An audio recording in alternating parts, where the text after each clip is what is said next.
স্বরাষ্ট্রমন্ত্রী তারেক রহমানকে বলতে চাই, যদি রক্ত নিয়ে খেলতে চান রক্ত নিয়ে খেলা হবে। এই স্বরাষ্ট্রমন্ত্রীকে বলতে চাই, যদি রক্ত নিয়ে খেলতে চান রক্ত নিয়ে খেলা হবে। গোপন কল রেকর্ড ফাঁস, এনসিপির সমাবেশে হামলার নেপথ্যে কার নির্দেশ? সামনে এলো চাঞ্চল্যকর তথ্য। দর্শক, ২৪-এর গণ অভ্যুত্থানের পর নতুন বাংলাদেশ যখন এক নতুন রাজনৈতিক ভোরের স্বপ্ন দেখছিল, ঠিক তখনই সাভারের মাটিতে ঘটে গেল এমন এক অভাবনীয় ও প্রলয়ঙ্করী ঘটনা, যা পুরো দেশের রাজনৈতিক অঙ্গনে এক ভয়াবহ ভূমিকম্পের সৃষ্টি করেছে। সোমবার ৬ জুলাই ২০২৬, ঘড়ির কাঁটায় তখন রাত ঠিক ১:১০। ঢাকার উপকণ্ঠ সাভারের চত্বরগুলো যখন দিনের ব্যস্ততা শেষে কিছুটা শান্ত হতে শুরু করেছিল, ঠিক তখনই সাভার থানা সংলগ্ন ঈদগাহ মাঠের বাতাস এক আকস্মিক এবং ভয়ঙ্কর বিস্ফোরণে প্রকম্পিত হয়ে উঠল। ২৪ পরবর্তী নতুন বাংলাদেশের উদীয়মান রাজনৈতিক শক্তি জাতীয় নাগরিক পার্টির পুনর্নির্ধারিত বিশাল পদযাত্রা পরবর্তী সমাবেশ তখন চূড়ান্ত পর্যায়ে। মাঠ জুড়ে হাজার হাজার নেতাকর্মী আর সাধারণ মানুষের স্বতঃস্ফূর্ত উপস্থিতি। মঞ্চে তখন জোরালো এবং আবেগময়ী কণ্ঠে বক্তব্য রাখছিলেন ঢাকা জেলার জাতীয় নাগরিক পার্টির আহ্বায়ক প্রকৌশলী নাবিলা তাসনিদ।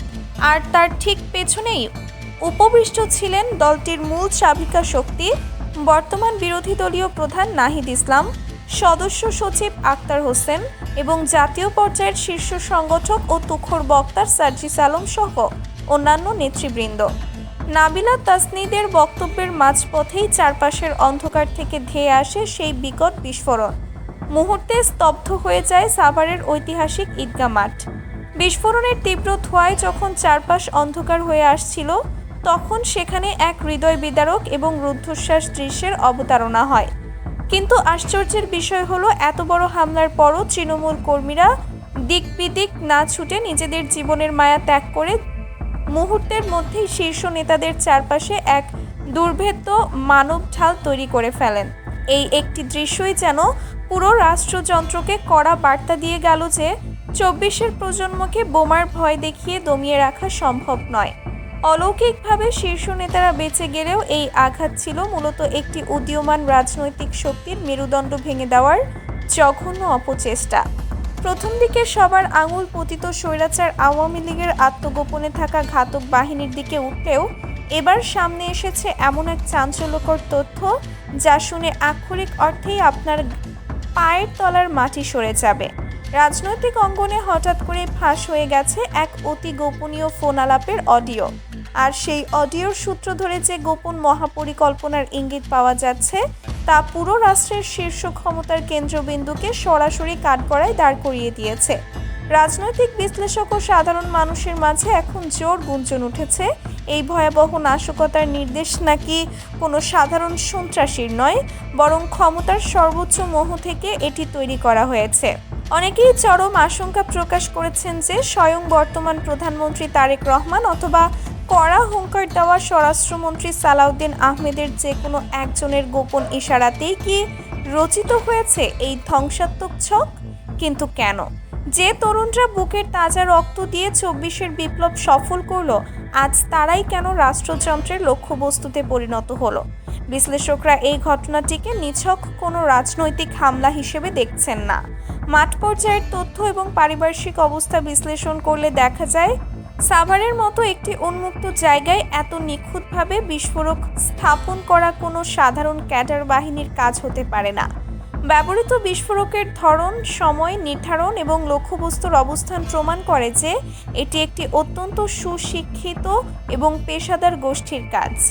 সামরিক ও গোয়েন্দা বিশ্লেষকরা এটিকে একটি হাইপোথেটিক্যাল ট্যাকটিক্যাল সিনারিও বা অনুমান ভিত্তিক কৌশলগত সমীকরণ হিসেবে ব্যাখ্যা করছেন, যেখানে রাষ্ট্রের কোনো একটি অংশকে ব্যবহার করে উদীয়মান রাজনৈতিক প্রতিপক্ষকে চিরতরে নিশ্চিহ্ন করার নীল নকশা সাজানো হয়।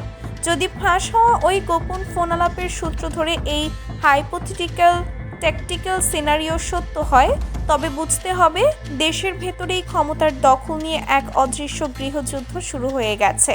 তরুণদের এই নতুন রাজনৈতিক শক্তিকে পুরনো রাজনৈতিক দলগুলো তাদের একচেটিয়া ক্ষমতার পথে সবচেয়ে বড় কাঁটা হিসেবে দেখছে। ক্ষমতার রাজনীতি সবসময়ই বড় নিষ্ঠুর। যে তরুণরা হাসি মুখে বুকের রক্ত দিয়ে একটি দীর্ঘস্থায়ী ফ্যাসিবাদের পতন ঘটিয়েছিল, আজ তারাই যখন একটি নতুন রাজনৈতিক দল গঠন করে দেশের আনাচে কানাচে তুমুল জনপ্রিয়তা পাচ্ছে, তখন পুরনো ধারার রাজনীতিকদের বুকে কাঁপন ধরাটাই স্বাভাবিক। 24-এর বিপ্লবের মূল নায়কদের এই আকাশচুম্বী জনপ্রিয়তা এবং জাতীয় নাগরিক পার্টির অপ্রতিরোধ উত্থান বর্তমান ক্ষমতাসীনদের জন্য সবচেয়ে বড় মাথা ব্যথার কারণ হয়ে দাঁড়িয়েছে। সাধারণ মানুষ এখন প্রচলিত ধারার রাজনীতির বাইরে গিয়ে এই তরুণদের ওপরই বেশি ভরসা রাখছে। ঠিক এই জায়গাটিতেই শুরু হয়েছে ক্ষমতার আসল স্নায়ুযুদ্ধ। বিশ্লেষকরা মনে করছেন, ক্ষমতা নিরঙ্কুশ করতে এবং বিরোধী দলীয় প্রধান নাহিদ ইসলাম ও সার্জিস আলমদের মতো তরুণ নেতাদের চিরতরে স্তব্ধ করে দিতেই হয়তো এই ভয়ঙ্কর ছক সাজানো হয়েছে। কারণ এই তরুণরা যতদিন মাঠে থাকবে ততদিন কোনো রাজনৈতিক দলের পক্ষেই নতুন করে আর স্বৈরাচারী হয়ে ওঠা বা লুটপাটের রাজত্ব কায়েম করা সম্ভব নয়। 24-এর গণ অভ্যুত্থানের পর দেশের সাধারণ মানুষ যখন একটি দুর্নীতিমুক্ত এবং জবাবদিহিমূলক রাষ্ট্র ব্যবস্থার স্বপ্ন দেখছে, ঠিক তখনই ক্ষমতার কেন্দ্রবিন্দু থেকে এমন আগ্রাসী পদক্ষেপের গুঞ্জন জাতিকে চরম হতাশায় নিমজ্জিত করেছে। শীর্ষ নেতাদের ওপর এই হামলা শুধু ব্যক্তি বিশেষের ওপর হামলা নয়, এটি মূলত 24-এর চেতনা এবং নতুন বাংলাদেশের স্বপ্নের ওপর এক ভয়ঙ্কর আঘাত। দেশের তরুণ সমাজ যারা বুকের রক্ত দিয়ে একটি স্বৈরাচারের পতন ঘটিয়েছিল, তারা যদি আজ নিজেদের দেশেই নিরাপদ না থাকে, তবে এই স্বাধীনতার অর্থ কী? অনেকেই অত্যন্ত যৌক্তিক একটি প্রশ্ন তুলছেন।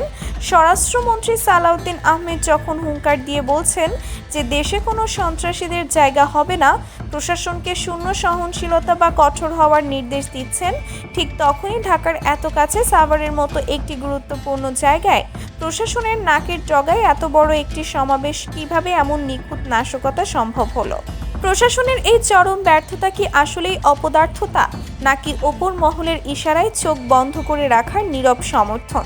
একটি স্বাধীন দেশের আইনসভার ভেতরে বাইরে যারা আজ নীতি নির্ধারণ করছেন, তাদের সবাইকে একসাথে একই মঞ্চে পেয়ে এমন একটি ফাঁদ পাতা মোটেও কোনো কাকতালীয় ঘটনা হতে পারে না। প্রধানমন্ত্রী তারেক রহমানের নেতৃত্বাধীন সরকার যদি এই ঘটনার একটি স্বচ্ছ, নিরপেক্ষ এবং দ্রুত তদন্ত করে প্রকৃত অপরাধীদের জাতির সামনে হাজির করতে ব্যর্থ হয়, তবে জনতার কাঠগড়ায় তাদেরকেই প্রধান আসামি হিসেবে দাঁড়াতে হবে। ক্ষমতার এই রুদ্ধশ্বাস দাবার বোর্ডে এই ঘটনার পর এখন তৃণমূল থেকে শুরু করে দেশপ্রেমিক জনতা আর চুপ করে বসে থাকবে না। দর্শক, সাভারের এই ভয়াবহ বিস্ফোরণ এবং ফাঁস হওয়া গোপন তথ্যের ভিত্তিতে প্রধানমন্ত্রী তারেক রহমান বা স্বরাষ্ট্রমন্ত্রী সালাউদ্দিন আহমেদের দিকে ওঠা এই অভিযোগগুলোকে আপনি কিভাবে দেখছেন? আপনার কি মনে হয় এটি ক্ষমতা টিকিয়ে রাখার জন্য সরকারের শীর্ষ মহলের কোনো গোপন ছক, নাকি পতিত স্বৈরাচারের দোসরদেরই কোনো নীল নকশা? আপনাদের অত্যন্ত সুচিন্তিত, তীক্ষ্ণ এবং বিশ্লেষণমূলক মতামত এখনই মন্তব্যের ঘরে লিখে জানান। ভিডিওটি ভালো লাগলে লাইক দিন এবং দেশের রাজনীতির পর্দার পেছনের এমন সব সাহসী ও চাঞ্চল্যকর খবর সবার আগে পেতে চ্যানেলটি এখনই সাবস্ক্রাইব করে পাশে থাকা বেল আইকনটি বাজিয়ে রাখুন। সত্যের পক্ষে থাকুন, জাগ্রত থাকুন। ধন্যবাদ সবাইকে।